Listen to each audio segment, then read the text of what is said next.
നമ്മൾ കുറച്ച് ഫാമിലി റിലേറ്റഡായ എപ്പിസോഡുകൾ ചെയ്തപ്പോഴേ ചില സഹോദരന്മാരുടെ കമൻസ് ഇങ്ങനെ ശ്രദ്ധയിൽപ്പെട്ടു. സെക്ഷൽ ലൈഫ് ആസ്വദിക്കണം എന്ന് ഉസ്താദ് പറഞ്ഞു.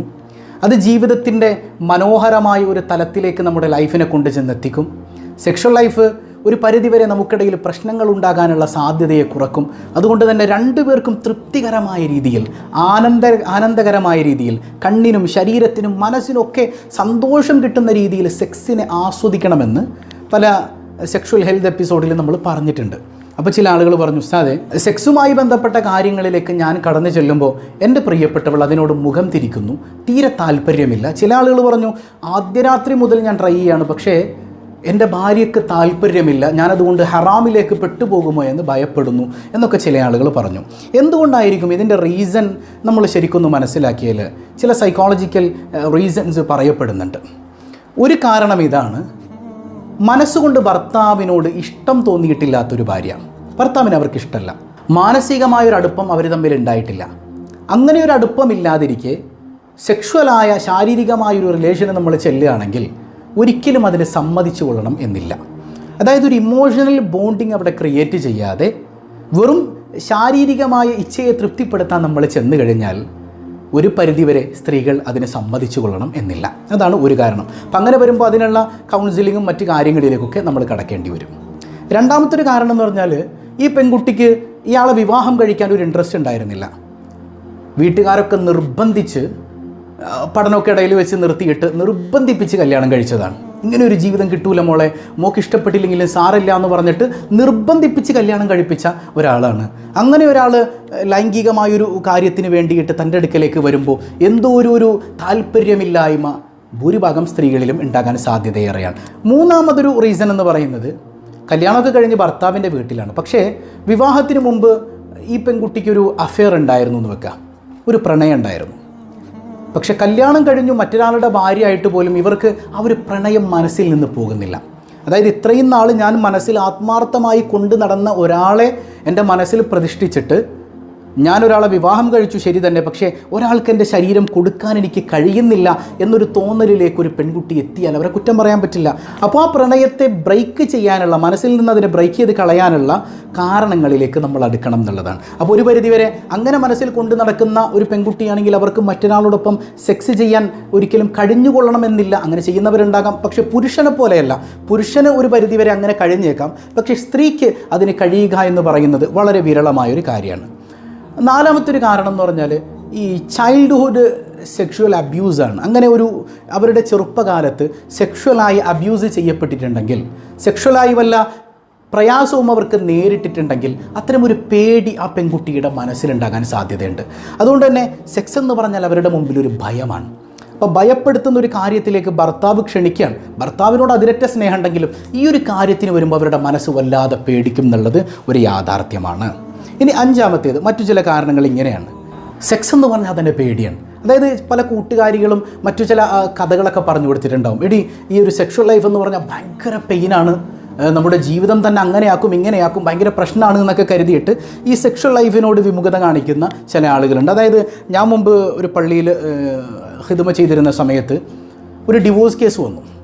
ഡിവോഴ്സ് കേസുമായി ബന്ധപ്പെട്ട് ഇങ്ങനെ സംസാരിക്കുമ്പോൾ രണ്ടുപേരെയും ഒരു ഇസ്ലാമിക് കൗൺസിലിംഗ് എന്ന രീതിയിൽ രണ്ടുപേരെയും ഇരുത്തി സംസാരിക്കുമ്പോൾ ആ ചെറുപ്പക്കാരൻ പറഞ്ഞത്, വളരെ കുറച്ച് പ്രായമുള്ള രണ്ടുപേർക്കും 28 വയസ്സെന്തോ പയ്യനായിട്ടുണ്ട്, പെൺകുട്ടിക്ക് അതിനേക്കാൾ ഏതാണ്ട് ഒരു 4-3 വയസ്സ് കുറവുമാണ്.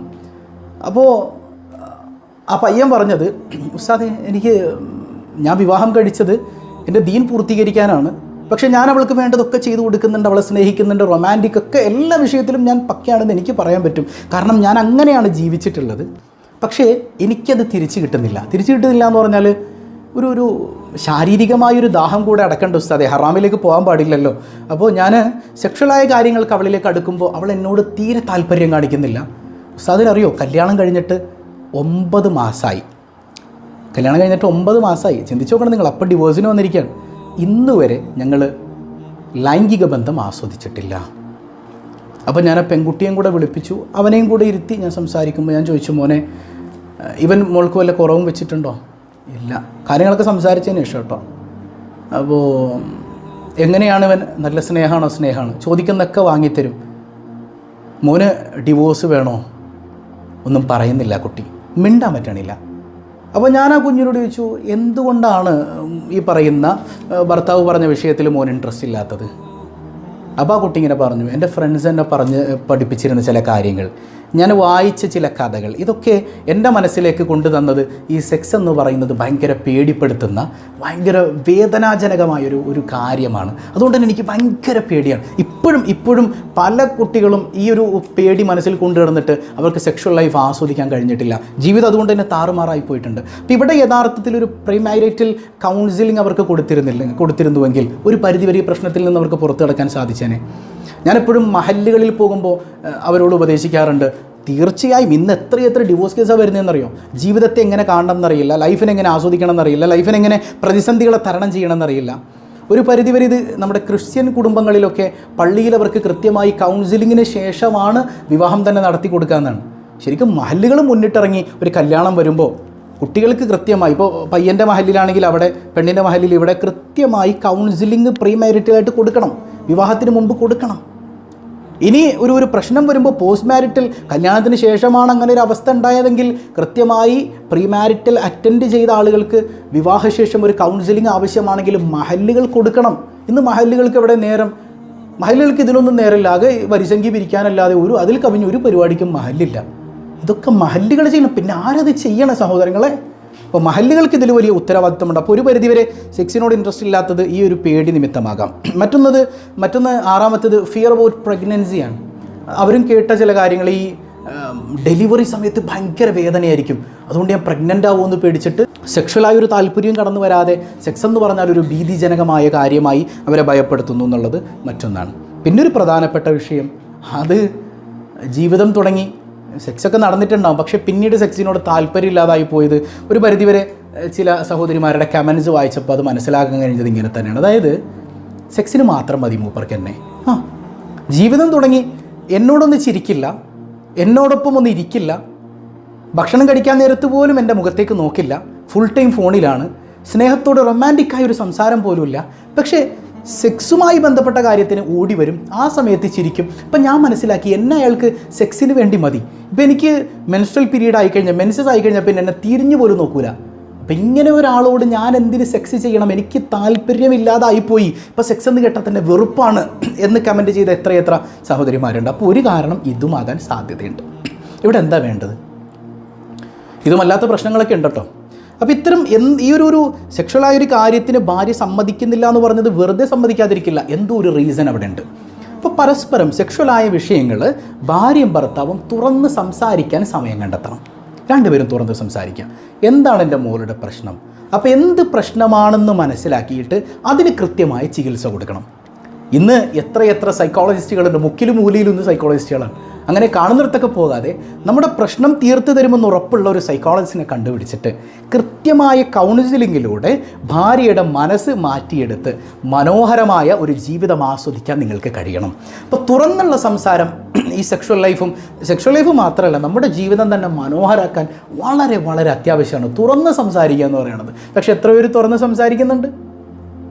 മനസ്സ് തുറന്ന് ഭാര്യയും ഭർത്താവും സംസാരിക്കട്ടെ. ഇനി സെക്സ് എന്നുള്ള പദം കണ്ടിട്ട് അടിയിൽ തെറി പറയാൻ വരുന്നവരെ നിങ്ങൾ സ്വന്തം ജീവിതത്തിലേക്ക് നോക്ക്. നിങ്ങളുടെ ജീവിതത്തിൽ ഇതിലേറെ വലിയ പ്രശ്നങ്ങളുണ്ടാവും. സെക്സ് എന്ന ഒരു പദം മോശം പദമൊന്നുമില്ല. ചിലർ പറയും ഉസ്താദിന് ലൈംഗികത എന്ന് എഴുതിക്കൂടെ? മലയാളത്തിൽ എഴുതിയതും ഇംഗ്ലീഷിൽ എഴുതിയാലും അറബിയിൽ എഴുതിയാലും സംഭവം ഒന്നു തന്നെയല്ലേ? ഇവിടെ ഭാര്യയും ഭർത്താവും മനോഹരമായി ജീവിക്കാനുള്ള ടിപ്സാണ് നമ്മൾ പറഞ്ഞു തരുന്നത്. അല്ലാതെ ഒരു അശ്ലീലതയും ഇവിടെ പറയുന്നില്ല, അശ്ലീലമായതൊന്നും കാണിക്കുന്നില്ല. ആ ഒരു പദം അശ്ലീലമല്ല. നിങ്ങൾ മനസ്സിലാക്കുന്നിടത്ത് വന്ന ചില പ്രശ്നങ്ങളാണത്. അപ്പോൾ ഭാര്യ ഭർത്താക്കന്മാർ സന്തോഷത്തോടെ സെക്ഷൽ ലൈഫ് ആസ്വദിക്കുക. അത് മനോഹരമായ ജീവിതത്തിന് കാരണമാകും. തുറന്ന് സംസാരിക്കുക, പ്രശ്നം കണ്ടെത്തുക, പരിഹരിക്കുക. മനോഹരമായ ജീവിതം എല്ലാവർക്കും കാരുണ്യവാനായ റബ്ബ് നൽകി അനുഗ്രഹിക്കട്ടെ. അസ്സലാമു അലൈക്കും വറഹ്മത്തുള്ളാഹി വബറകാതുഹു.